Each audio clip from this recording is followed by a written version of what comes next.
नाम के शहर में तेजस अपनी पत्नी नीरू के साथ रहता था। पति पत्नी दोनों ही नौकरी करते थे। एक दिन तेजस गांव अपनी माँ के पास फोन करता है। हेलो, प्रणाम माँ। जीते रहो माँ, तुम दादी बनने वाली हो। अरे वाह, ठीक है बेटा, मैं कल ही आती हूँ। जब माँ जी शहर पहुंची तो बेटी बहू ने बहुत अच्छे से स्वागत किया।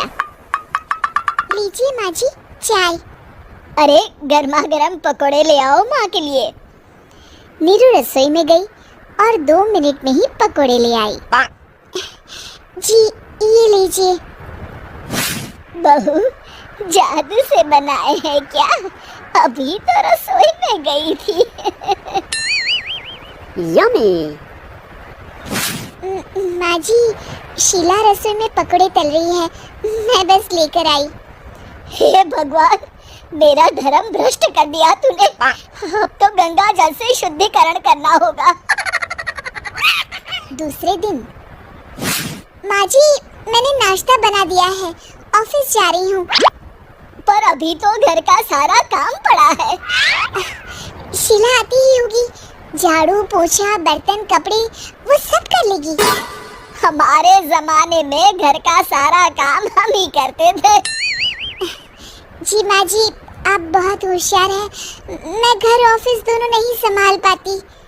तो जरूरत क्या है घर से बाहर जाकर चाकरी करने की? वैसे भी घर का काम खुद करने से घर में बरकत आती है, समझी? पर माँ जी, पर वर कुछ नहीं, इस महीने की पगार मिले फिर ऑफिस बंद है। हाँ। रात को नीरू तेजस से कहती है, सुनिए जी, माँ जी बोल रही थी कि मैं नौकरी छोड़ दूँ। वैसे ठीक ही तो है, अभी तुम्हें आराम की जरूरत है। फिर भी आराम कहाँ, शीला को छुड़ाने के लिए बोल रही थी। तो अब 24 घंटे में इतना काम तो कर ही सकती हो। पर जॉब पसंद है मुझे, घर पर मन नहीं लगेगा। अगले दिन जब दोनों ऑफिस के लिए निकल रहे थे, मेरी तो कोई कीमत ही नहीं है इस घर में। माँ जी, आजकल महंगाई बहुत है, रहन सहन भी बदल गया है। दोनों नौकरी करते हैं तभी ठीक रहता है। अच्छा, तू कहना क्या चाहती है? मेरा बेटा तुझे बिठा के खिला नहीं सकता? तू ही इस घर का खर्च चला रही है, हैं? नहीं माँ जी, मेरा वो मतलब नहीं था। मतलब खूब समझती हूँ, ये बाल धूप में सफेद नहीं किए मैंने। हाँ। अब तो ये रोज का काम हो गया था। तेजस भी रोज की झिकझिक से परेशान हो गया था। एक दिन उसने कहा, नीरू, वैसे भी तुम्हें मैटरनिटी लीव मिलने वाली है, तो अभी से ही छुट्टी ले लो। पर क्या, मेरी सैलरी अच्छी खासी है। आखिर नीरू ने रिजाइन कर दिया। जब बच्चा हुआ तो घर में सब बहुत खुश हुए। कुछ दिनों बाद तेजस फाइल देख रहा था। क्या हुआ तेजस, कुछ परेशान लग रहे हो? हाँ, वो हमारी जितनी सेविंग्स थी वो तो हॉस्पिटल में और छठी के फंक्शन में खत्म हो गई है नीरू। और अभी वैसे मंदी चल रही है तो मैं बोल रही थी कल मुन्ना को हेपेटाइटिस का टीका लगवाना है। नीरू, क्या पोस्टपोन नहीं कर सकते? नहीं जी, बिल्कुल नहीं। अब तेजस को समझ में आ रहा था कि उससे गलती हुई है। पैसों की कमी का असर घर के माहौल पर भी पड़ रहा था।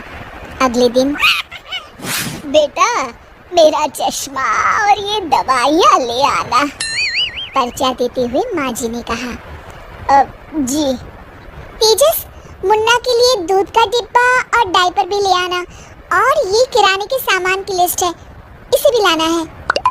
तेजस गुस्से में लिस्ट मरोड़कर फेंकता है और चिल्लाता है, पैसे क्या पेड़ पर उगते हैं? ये ले आना, वो ले आना। अरे, पर ये जरूरत का सामान ही है। वो गुस्से में बिना कुछ कहे ऑफिस चला गया।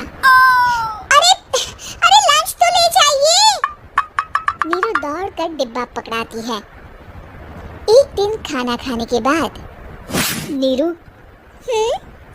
अब तो मुन्ना कुछ बड़ा हो गया, तो अब तुम वापस ज्वाइन कर लो ना जॉब। पर इस रिसेशन में जॉब मिलना बहुत मुश्किल है, ट्राई तो करो। फिर मुन्ना, माँ जी है ना, और एक फुल टाइम मेड भी लगा लेंगे। पर माँ जी, उन्हें तो पसंद नहीं। तभी माँ जी वहाँ आ जाती है और प्यार से नीरू के सर पर हाथ फेरते हुए बोलती है, अब मेरी समझ में आ गया बहू, पहले के और अब के समय में अंतर है। तुम काम शुरू करो, मुन्ना की जिम्मेदारी मेरी। मेरी प्यारी माँ जी। ये कहकर नीरू उनके गले लग गई। शिक्षा, परिवर्तन संसार का नियम है, हमें भी समय के साथ चलना चाहिए। उम्मीद है कि आपको हमारी ये कहानी पसंद आई होगी। कृपया हमारे चैनल को सब्सक्राइब करें और सभी अपडेट्स के लिए बेल आइकन जरूर क्लिक करें। और हाँ, वीडियो लाइक और शेयर करना मत भूलिएगा। Bye bye.